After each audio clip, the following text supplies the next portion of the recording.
everyone, welcome to On the Other Hand. I'm Ariane Zurcher, and today's video I'm talking about how I'm really approaching this piece that I've been working on in a different way, which is really exciting for me because I love mixing things up. And so I'll explain more about what that means for me during the video. Yeah, so I'll turn you around and we'll get started. It's really hard to get a good angle for this camera because this thing is so big. Anyway, this is as good as it's going to get, I think. And so here's where I am. I'm really thinking of this in terms of the way I would look at a collage that I'm working on. So this is completely finished, I think. I'm not sure, but I think this is done. This I'm in the process of doing. This is tricky because this is a lot of collage papers. This is part of it that I'm cutting up and then adding. But I really like the way it's looking right now. You see this black shape and how I'm then going up into the corrugated cardboard. Of course, I have to fill in this part. I think it's probably hard to make out what's what. But I am, well, first of all, someone, one of my lovely commenters mentioned a curved needle. So I've been using that here. And it takes a little getting used to for me, but it is working quite nicely. Although I'm not able to do, as you can see, the stitches got a little wonky here, but who cares, right? It's harder for me to control, I guess. But it does make it easier. I did this whole edge here that way, and it was certainly much easier than doing a straight needle. The other thing is that, as I mentioned in the intro, I'm approaching this piece quite a bit differently than my others. I'm really looking at this the way I would when I'm working with a collage, in that I am thinking about layers. So I'm kind of putting down a base. So in this case, it was what you saw. It was this rice paper, this bit of found material from Stockholm, an almanac from the 1800s, I believe, and some of my collage that I cut up, and that was the first layer. And then I added another layer, which was this piece, some of these shapes, and then added another layer, the gauze, and then, and just kept adding layers until I felt like I had what I wanted. So that's sort of exciting to me. And then here I've done a whole bunch of the wool that I got in Chile. And now I'm working on this part. I really like the way this shape, and then the corrugated is sort of continuing that shape. This is a stencil on top of a collage. More corrugated cardboard. And this is a linen that I hand dyed when I was staying with my friend Pat Polly. This is it's an interesting fabric.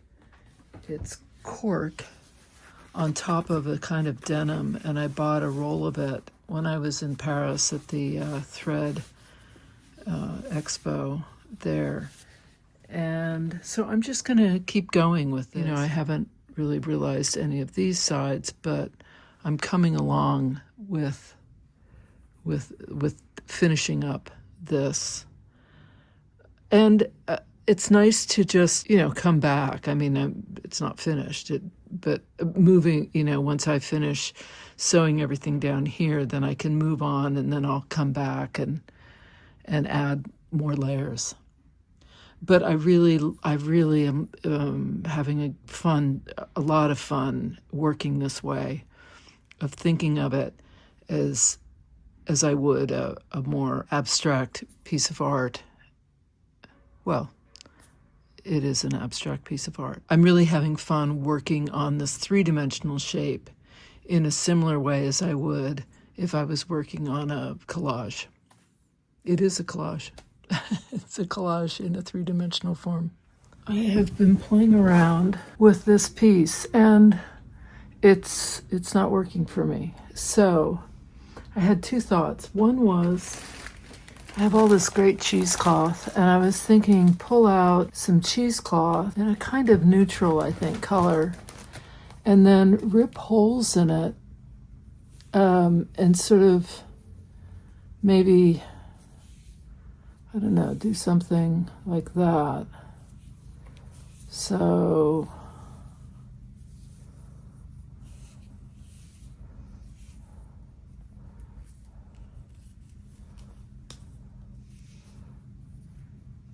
so I would have parts of this. I don't want to obscure this. I really like these shapes kind of coming into each other. Although I don't mind obscuring this part because it doesn't really, the yellow, so if I did something here,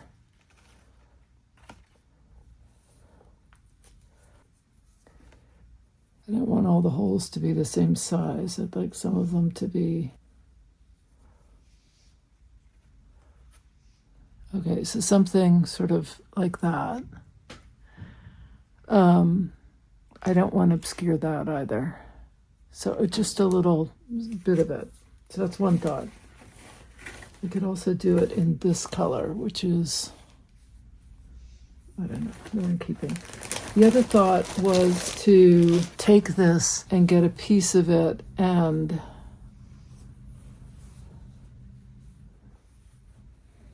do something here so that it's just like a little cascade maybe. I also have t-shirting and I could do that. So let me go look at that and see what I think. So I think this idea is better.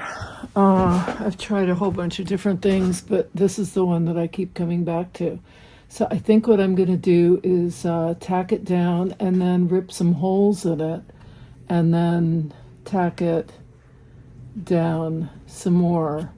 I don't want the whole thing obscured. I just want a little bit of it. So I may cut some of this. I don't know.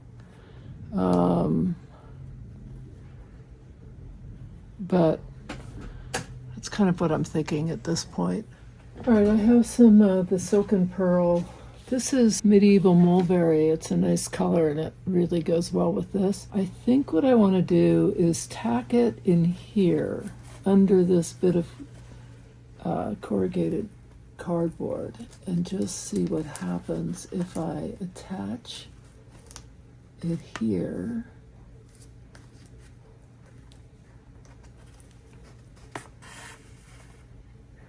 And then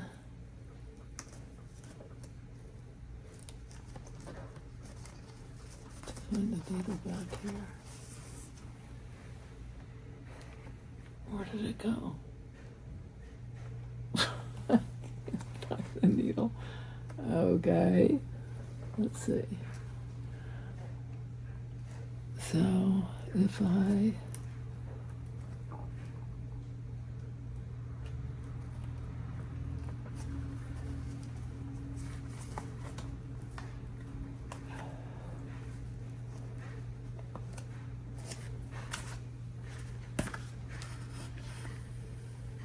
attach that there. I don't need to do a lot of stitching it down. I just need to adhere it in a couple of places kind of strategically. So I kind of like this darkness here. So I think I'm going to bring this up so that it's kind of melds into that rather than allow that paper to show. Okay, so here. So maybe what I'll do is some little French knots. Those are always easy. No idea if my head is in the way. trying to keep my head out so that that's, last time I did this, all you could see was my head. You literally couldn't see anything else. I thought, yeah, that's not going to work. So, okay, so I'm thinking this. I'm thinking tack it down here, here, and here, and then where it's here stops, that's where I let go. That's where I leave it and let it fall as it may.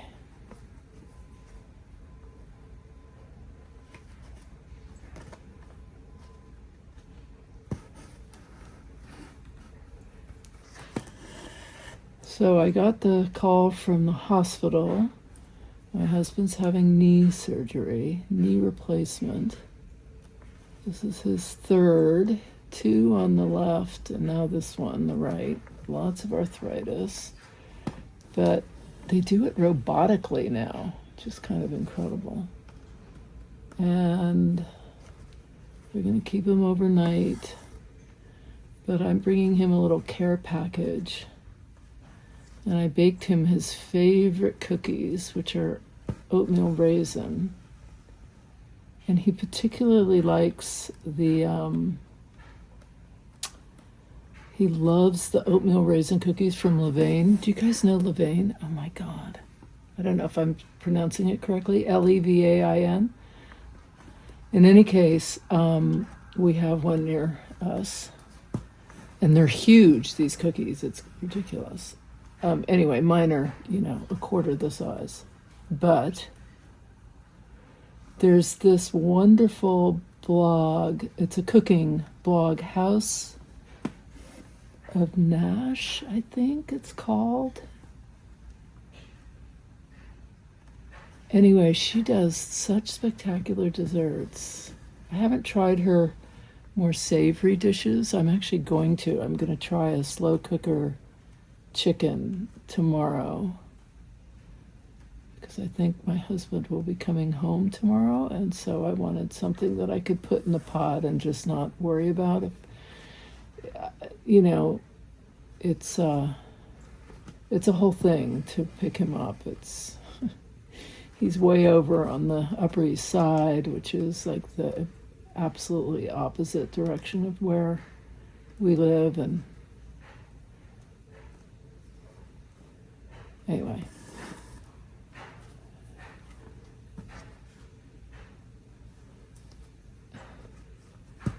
But they said that they need to observe him for a while. I go, okay. He said, well, you'll get a text from us when you're able to come and see him. So I put together a care package with some of the cookies, and he'll be very happy. His favorite cheese. Okay, so I am thinking now, what am I thinking? I am thinking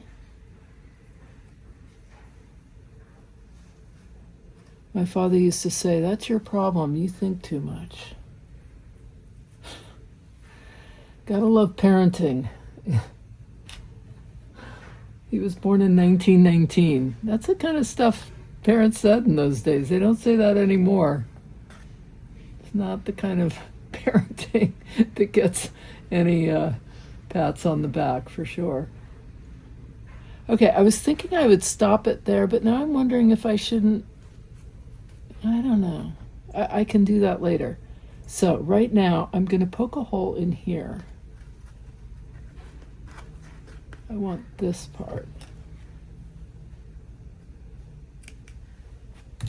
So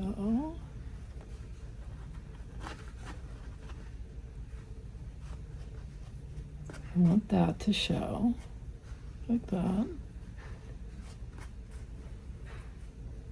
And then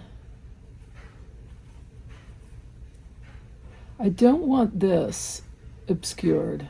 I mean, it's okay if it obscures it a little, kind of like that. So maybe what I do now is I tack it down here. I kind of like it having this sort of thing happening. And did I tell you about driving with my husband? So we're driving. This is always in another foreign country, right? And I'll say, go, honey, you got to go right. And he's like, babe, you're pointing left. And I'm like, yeah, just always go with the hand motion. Don't ever listen to the voice. Go with the hand motion. Turns out I'm a little dyslexic. So I did not know this until we were in Italy. And it just kept happening. I mean, over and over, it was like a running joke. He'd be like, okay, which way? Okay, are you sure? Show me the hand movement.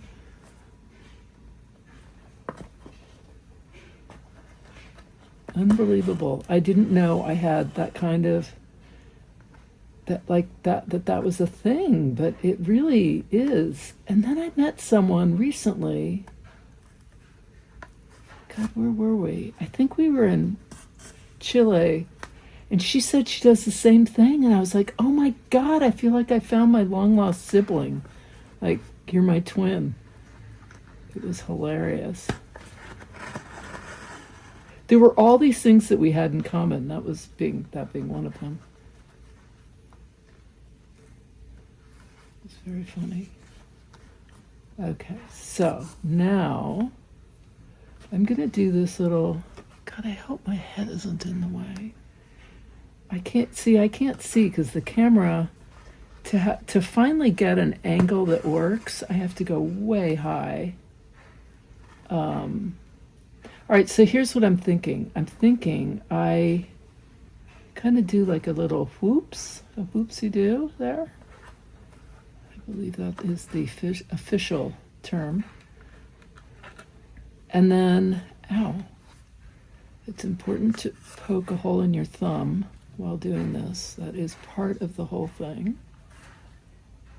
Blood. That's why they say that. Blood, sweat, and tears. Well, I'm not sweating. You'll be pleased to know. I am, however, bleeding. No, I'm not. I'm not bleeding. Okay, so I kind of like this, but I sort of want to like push it like that. Okay. And I think I'm trying to go where this little grid, like, this thing, this, whatever that is, with Hubbles. I'm trying to do my little French knots in there.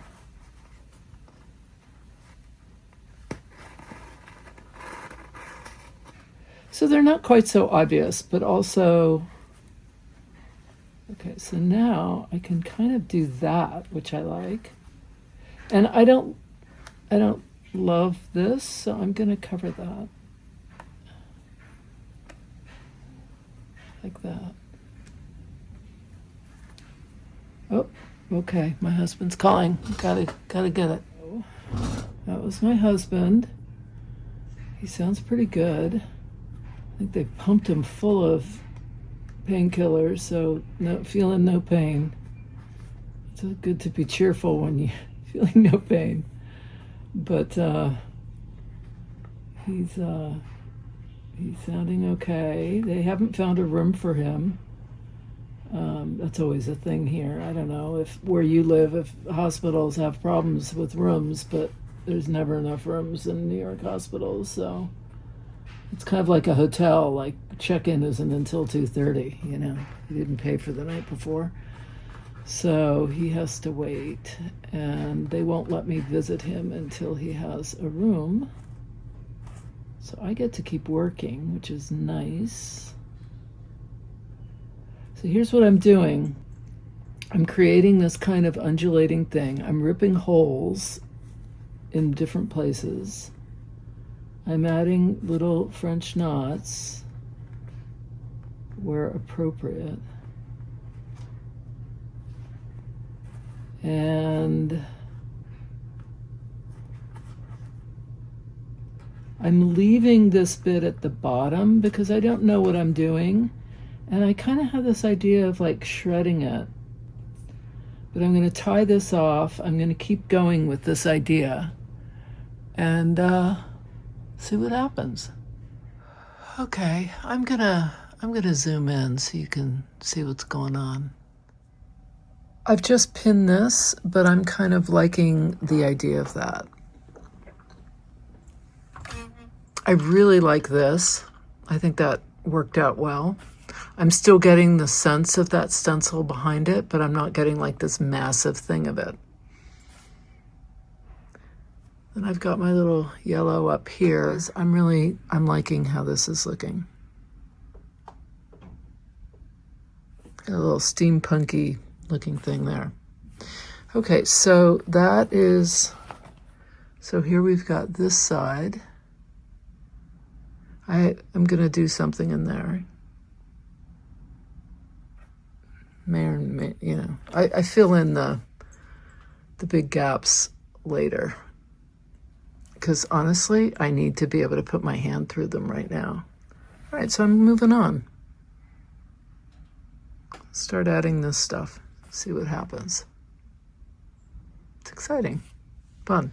I don't know if I want to do something here so that this cardboard kind of blends in, or if I like that. I'm not sure.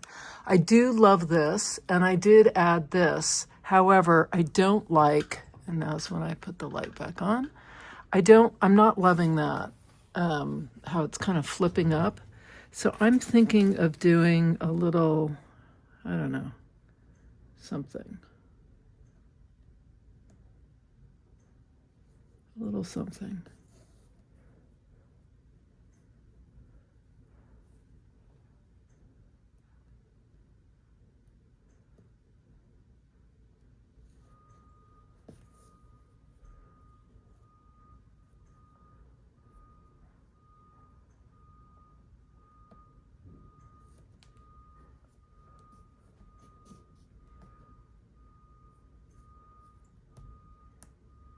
Not sure that's something I'm thinking of, but let's just go with that.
Yeah, I don't know. Anyway, it's holding it down. That's really, I guess, the bigger point.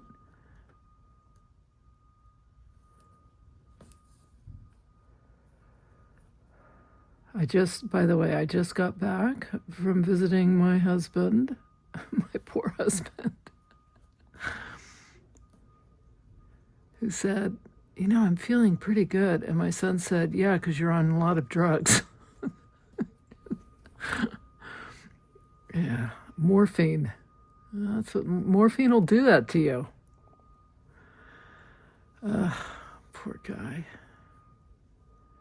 Anyway, I pick him up tomorrow, so we'll keep our fingers crossed that, boy, it is a brutal surgery, knee replacements. It's basically a double amputation. They cut out the knee on both ends and then stick in a new one. It's carpentry at that point, and there's nothing, Yeah, there's nothing pretty about that. But he's in good hands, and he's got a lovely view of the East River. It's always nice when you get a room with a. They try to do that more and more in the hospitals now, but yeah. Okay, so this is good enough. It's achieving. It's not. Yeah, it's fine. Let's see.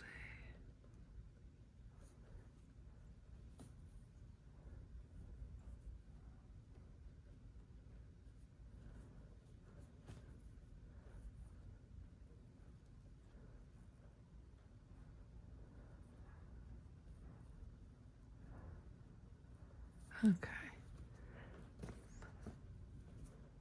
Let's one more, and that will be it.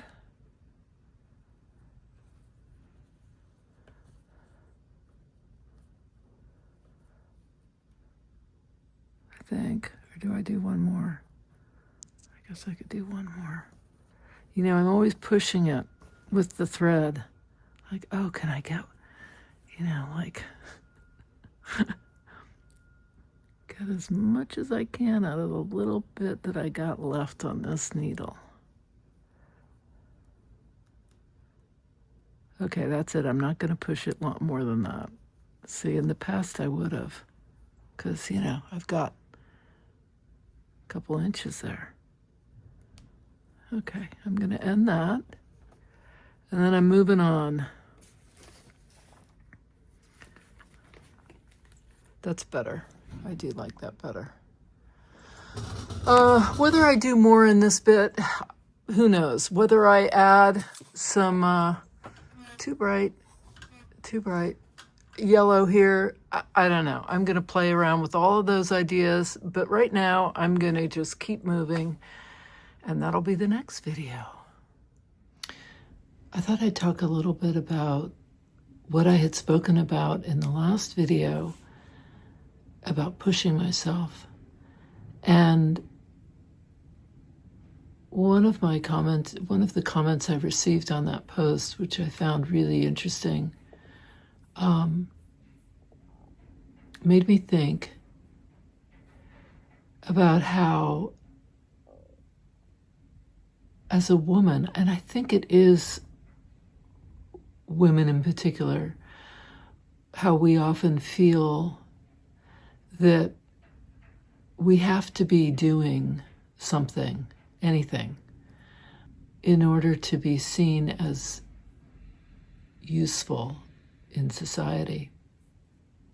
Maybe it's not just women, maybe men feel this way too. They probably do, I don't know. I was thinking about how hard it is for me to just relax. And what I've come to understand is that so much of this leads to my impatience. And that's how it shows up in my work. I start to feel impatient. I start to want to rush, take shortcuts, throw some big piece of fabric or big bit of something, whatever it is, rice paper, collage, just to cover it, the area, and move on. And I think it really does stem from this very deep feeling of do something, do anything, just something. And so it's been really important for me to take my time, and I have to remind myself this constantly. Take your time, take your time. The other thing is that when I have these kinds of realizations about a kind of self-reflection, and I have an idea, the thing that I do with that is I try to process it. I often will talk to my husband about it. I'll call one of my girlfriends. I'll talk to them. Talking about it really is helpful. And if talking isn't giving me more clarity, often journaling, just writing about it will. The important thing is for me to sit with the feelings, not identify myself as those feelings, but in other words, if I'm feeling sad, I remind myself this is an emotion, just like a cloud going over it's going to change. I try hard not to have that be my identity, that, I'm a sad person. I try hard to not go there. So I try to sit with these feelings and the realization. And then I do try hard to create a new habit, because a lot of these things are habits. When I start feeling impatient when I'm working on a piece, and I sort of find myself trying to take a shortcut or throw something up there just to have something there, anything. I know enough now to say, oh, you're being impatient, and pull back and really take a moment. And so these pieces are, I think, well, this one's big, it's a big piece. So it's going to take longer, but I'm also taking my time. I'm just taking my time. And that's new for me. And I'm trying to build that in as a new habit. It helps me a lot to think of these things as habits. I have old habits. Some of them are fine. Some of them don't serve me anymore. So I need to then replace them with new habits that help me, that serve me, that work. So patience is a big one, and it's a habit I'm really, really working on. And I think it's showing up. I think it's showing up in my work, and that's exciting to me. So I'm sending all of you love, and I hope everyone is able to take the time today to just be and appreciate yourself exactly as you are, and have a beautiful day. Thanks so much for watching.